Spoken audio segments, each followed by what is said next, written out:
Emergency powers in the United States originate entirely from statutes enacted by legislatures, rather than any single clause in the Constitution. Legislatures at the federal and state levels have deliberately delegated temporary additional authority to executives to enable rapid responses during crises such as natural disasters, public health threats, or other events that exceed normal governmental capacity. This delegation prioritizes speed over deliberation, allowing presidents, governors, and mayors to act without prior legislative or judicial approval. The statutes define broad criteria for declaring an emergency, often employing vague language such as threats to public health or safety or situations beyond ordinary capabilities. Once activated, these powers unlock pre-existing standby authorities that include resource reallocation, suspension of certain regulations, and issuance of mandates. The framework reflects a deliberate trade-off. Executives gain flexibility to address immediate dangers while legislatures retain the ability to impose limits through later oversight. This structure has shaped how the nation responds to sudden threats for decades. The system operates through unilateral declarations that take immediate effect. A president issues a proclamation under the National Emergencies Act, specifying which statutory powers to invoke, and publishes it in the Federal Register while notifying Congress. Governors follow analogous state statutes, proclaiming emergencies that permit suspension of laws, issuance of stay-at-home orders, business closures, or activation of the National Guard. Local officials declare civil emergencies for more contained events, though their authority remains subordinate to state-level actions. Declarations last for defined periods, often 30 days at the state level or 1 year federally, but executives can renew them repeatedly. Checks exist in theory through legislative termination resolutions or judicial review of specific orders, yet these mechanisms prove slow and politically difficult to exercise during perceived crises. The design favors executive initiative, with after-the-fact remedies that rarely reverse the initial momentum created by the declaration. The tension between rapid response and accountability becomes evident when emergencies persist or produce collateral harms. Statutes grant executives broad discretion to determine what constitutes an emergency, and courts typically defer to the initial factual finding. Immunities built into the same legislation or developed through precedent protect officials for discretionary acts performed in good faith. As a result, policy decisions made under emergency authority often evade personal liability even when later evidence reveals errors, overreach, or disputed foundations. This structure creates systemic incentives for prolonged declarations and limited retroactive scrutiny, raising fundamental questions about how societies can address harms once the immediate crisis subsides. The following analysis examines the statutory mechanics, immunity barriers, illustrative applications, and theoretical extralegal principles that have arisen in response to these structural features of American crisis governance. The statutory framework of emergency powers.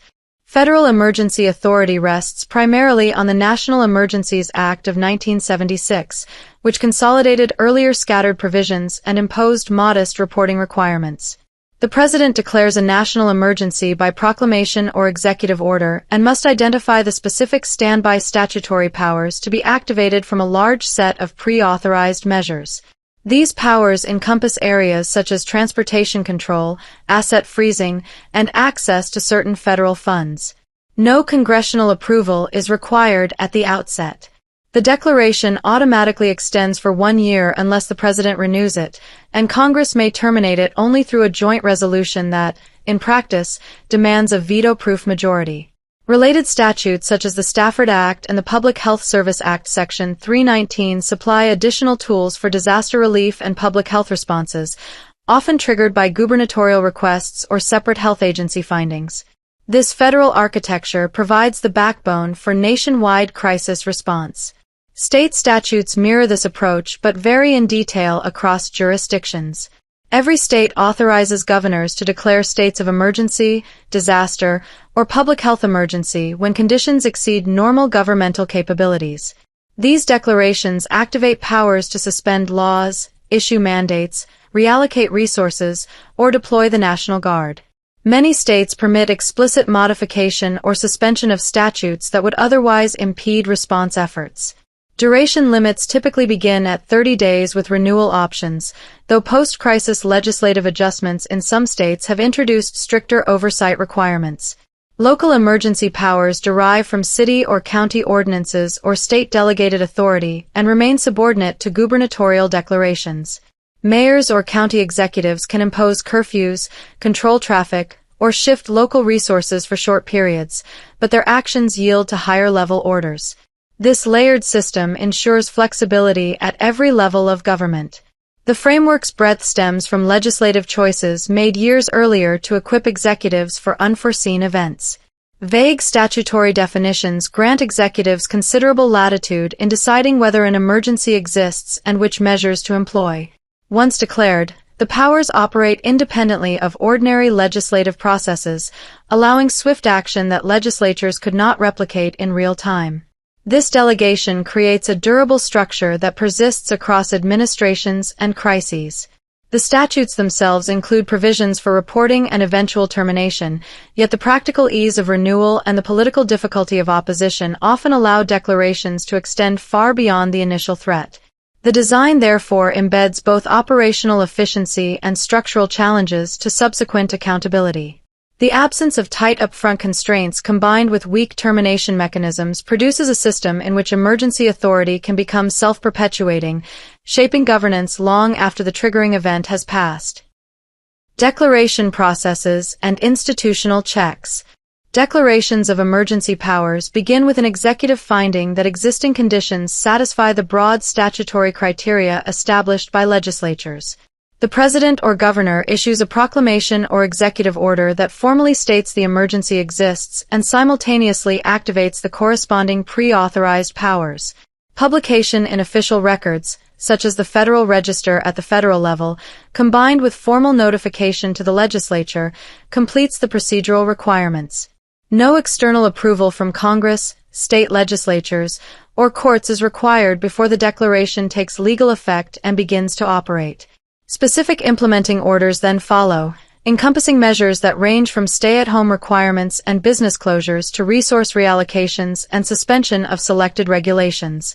Each subsequent action must bear a demonstrable relationship to the declared emergency, although the initial executive finding of an emergency receives substantial judicial deference and is seldom overturned at the outset. Renewals of the declaration occur through additional proclamations that typically cite evolving circumstances or residual threats, allowing the powers to extend well beyond the original triggering event without fresh legislative authorization. Institutional checks on these declarations function exclusively after implementation rather than as preconditions. Legislatures retain the authority to terminate an active declaration through resolutions, yet federal termination demands a veto-proof majority, while state procedures differ in their ease and speed of application. Courts examine specific implementing orders for compliance with constitutional protections or statutory limits but almost never invalidate the underlying declaration itself, preferring instead to defer to the executive's initial assessment of the facts. Automatic expiration provisions appear in many statutes at both federal and state levels, yet executives routinely circumvent them by issuing successive renewals that cite continuing or new dimensions of the original threat. Public opinion, upcoming elections, and general political pressure serve as indirect and diffuse checks on executive action, yet these mechanisms operate slowly and inconsistently across different jurisdictions and political environments. The overall architecture therefore places a clear priority on immediate executive response capability over any contemporaneous restraint or pre-approval requirement. The interplay between the declaration process and the available institutional checks reveals a deliberate structural asymmetry built into the statutory design.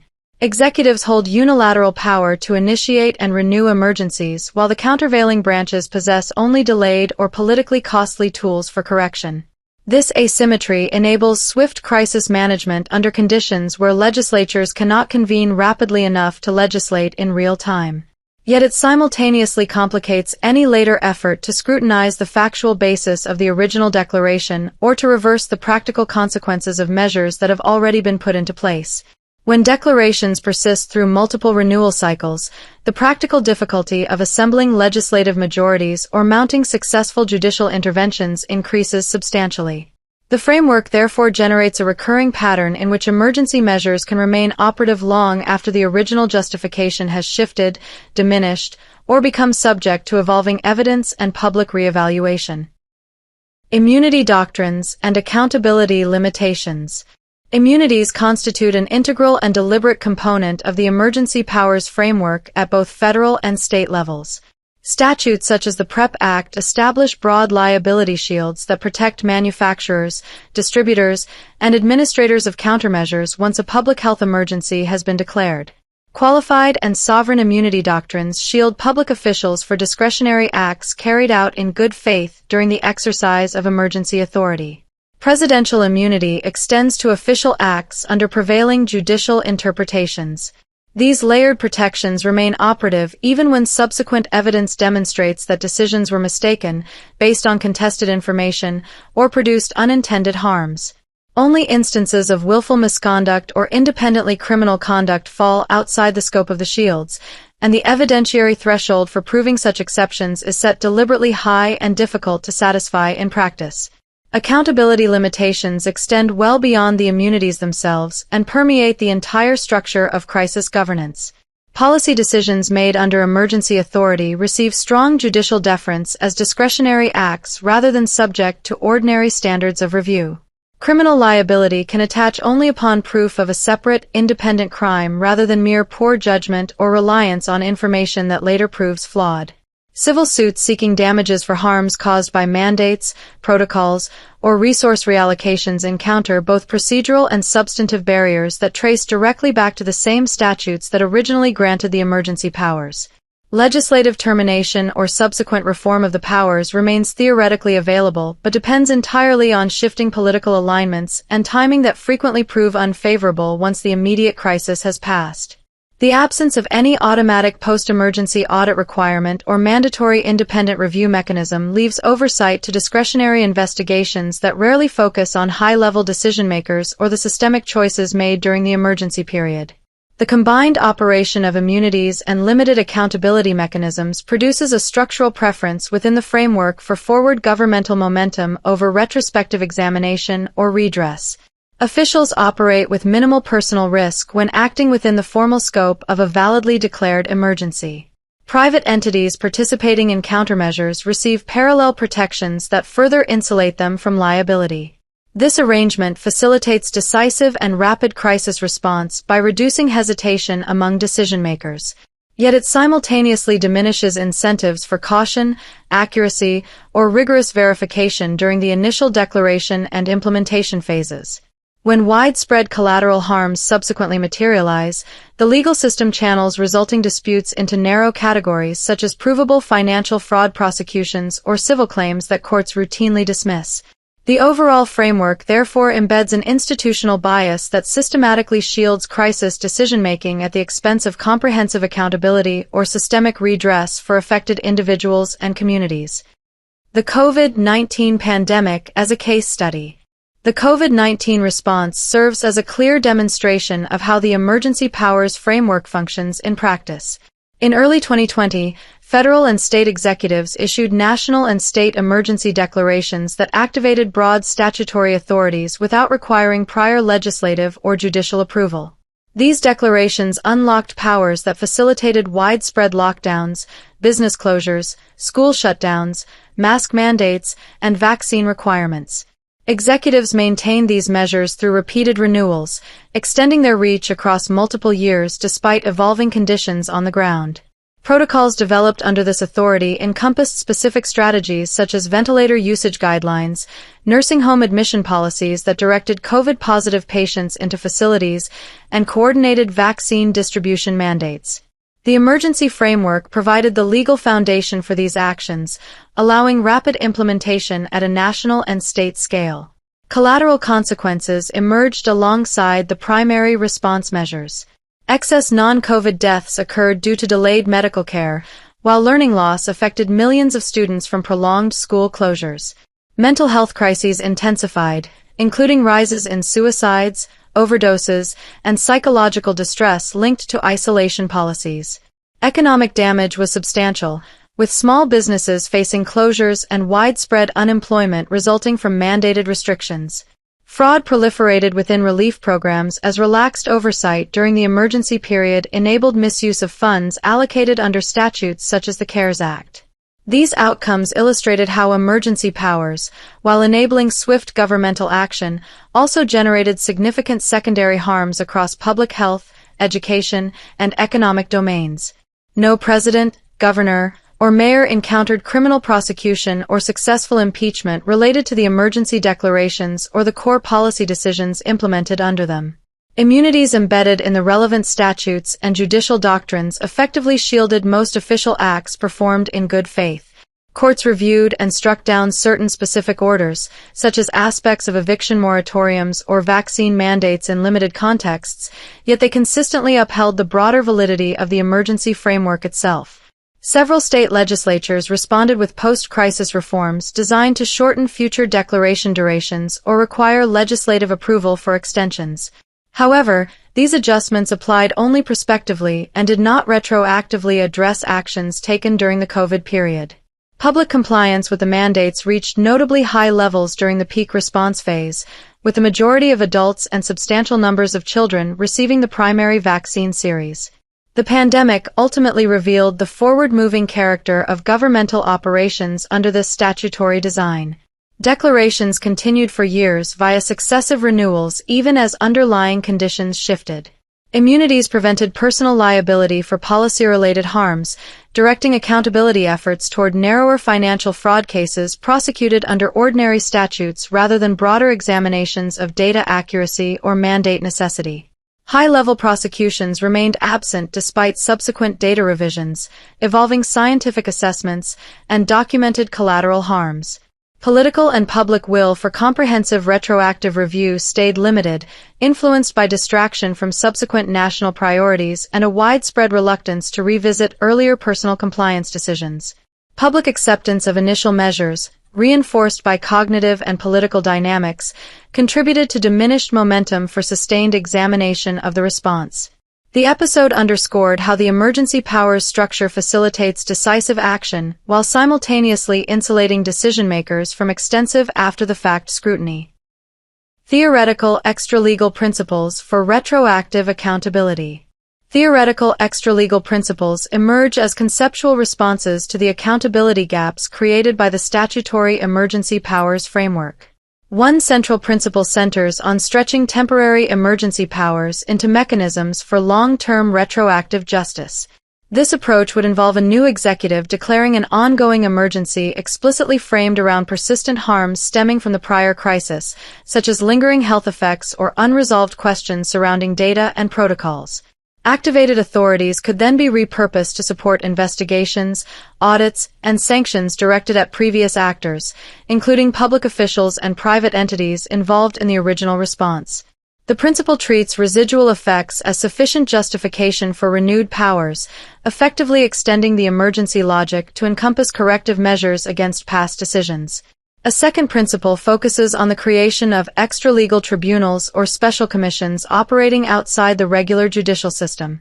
These bodies would employ simplified procedures and lowered evidentiary standards to systematically review emergency declarations, implemented protocols, vaccine distribution efforts, and underlying data claims.